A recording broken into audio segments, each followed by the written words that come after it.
Our story begins with best-selling novelist Paul Sheldon, played by James Caan, finishing his latest book in a remote Colorado hideaway. Satisfied with his work, Paul sets off for home, but fate has other plans. A freak blizzard causes him to lose control of his car, resulting in a horrific crash that leaves him critically injured. The film also features Richard Farnsworth, Frances Sternhagen, and Lauren Bacall in supporting roles. Its story lets you dive into the chilling tale of captivity, obsession, and survival. After that, enter Annie Wilkes, portrayed by Kathy Bates. Annie is a former nurse and self-proclaimed #1 fan of Paul's work. She rescues him from the wreckage and takes him to her secluded house in the mountains. Initially, Paul is grateful for her help, believing that she saved his life out of kindness. However, as Paul begins to recuperate under Annie's care, the true nature of his situation becomes disturbingly clear. Annie's cheerful demeanor hides a deeply disturbed psyche. At first, she seems overly enthusiastic but harmless, feeding Paul, administering pain medication, and tending to his injuries. She talks incessantly about her love for Paul's novels, especially the Misery series. Paul's initial relief at being saved slowly turns into unease as Annie's behavior starts to show signs of instability. Annie informs Paul that all the local phone lines are down due to the storm, preventing her from calling for help. She also claims that the roads are blocked, making it impossible to take him to a hospital. Paul, confined to bed with broken legs, has no choice but to trust her. As Paul heals, Annie brings him his latest manuscript to read.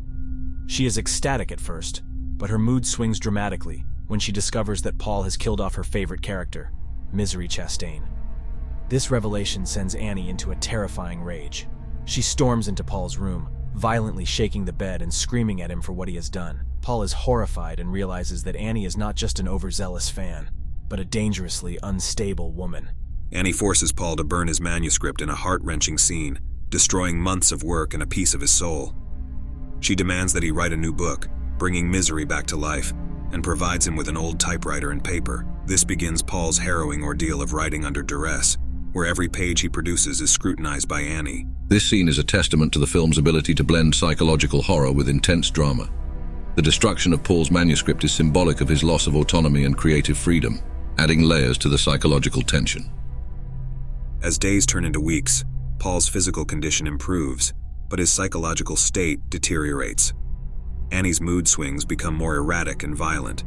She punishes him for any perceived disobedience and controls every aspect of his life, from the medication he takes to the food he eats. Paul is a prisoner in her home, completely at her mercy.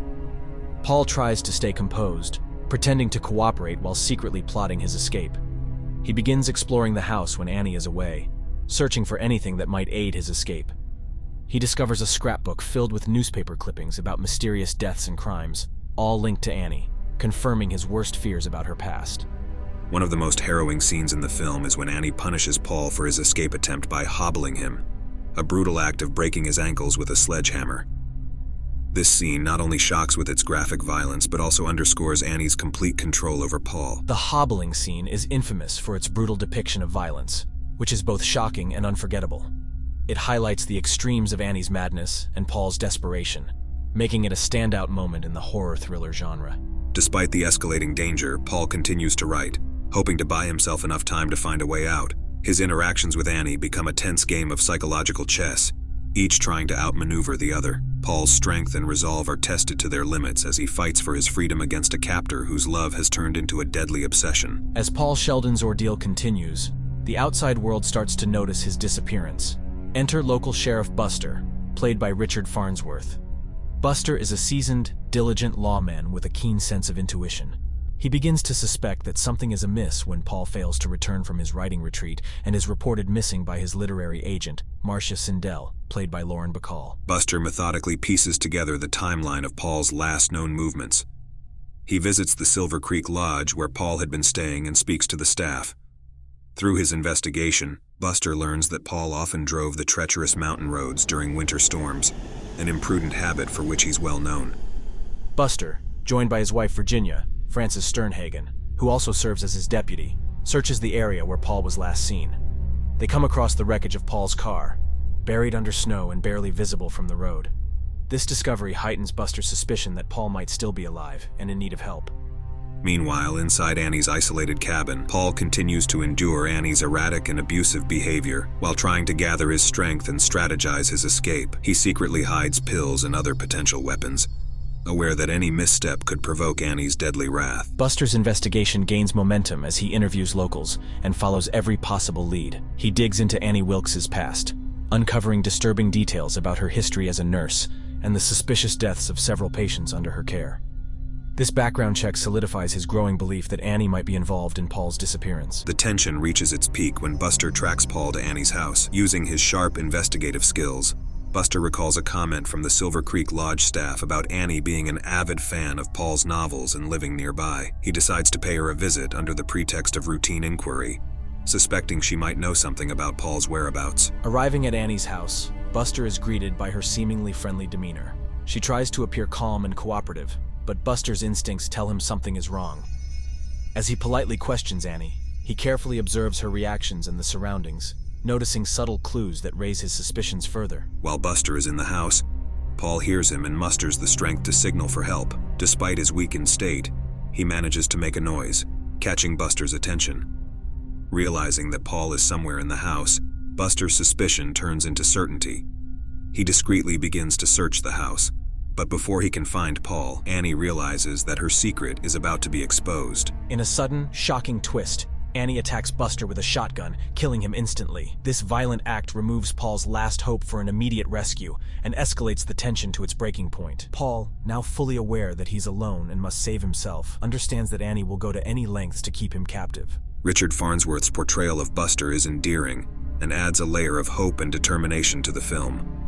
His sudden death is a brutal reminder of the stakes involved and the unpredictability of Annie's violence, amplifying the suspense. The film's climax is set into motion as Paul, driven by desperation and fear, decides to confront Annie head-on. He finishes writing the novel she has forced him to create and uses it as a ploy to execute his escape plan. In the climax, Paul completes the novel, titled Misery's Return, under Annie's strict supervision.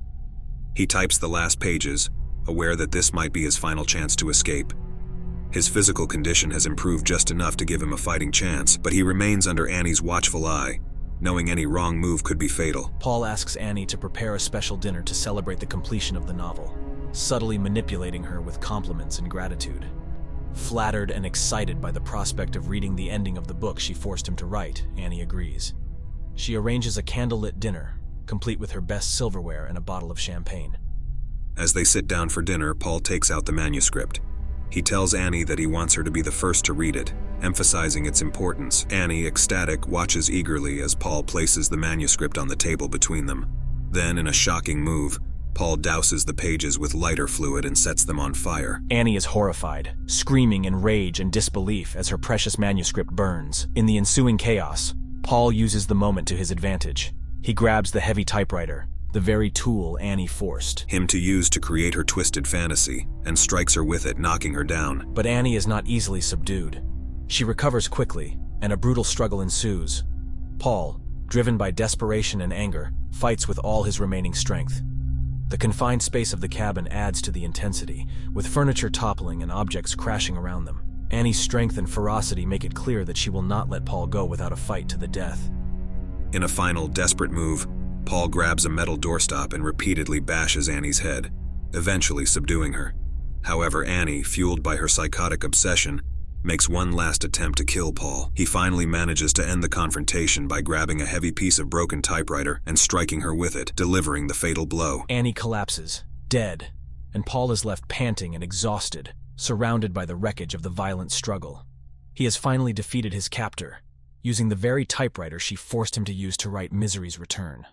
The climax of Misery is a masterclass in building tension and delivering a satisfying yet harrowing conclusion. The final confrontation between Paul and Annie is brutal and visceral, leaving audiences on the edge of their seats. The use of the typewriter as both a symbol of Paul's imprisonment and his tool for liberation is particularly poignant. The movie concludes with Paul back in New York, meeting with his agent Marcia Sindel, played by Lauren Bacall. Although he is physically free, Paul is haunted by visions of Annie, a chilling reminder of his traumatic experience.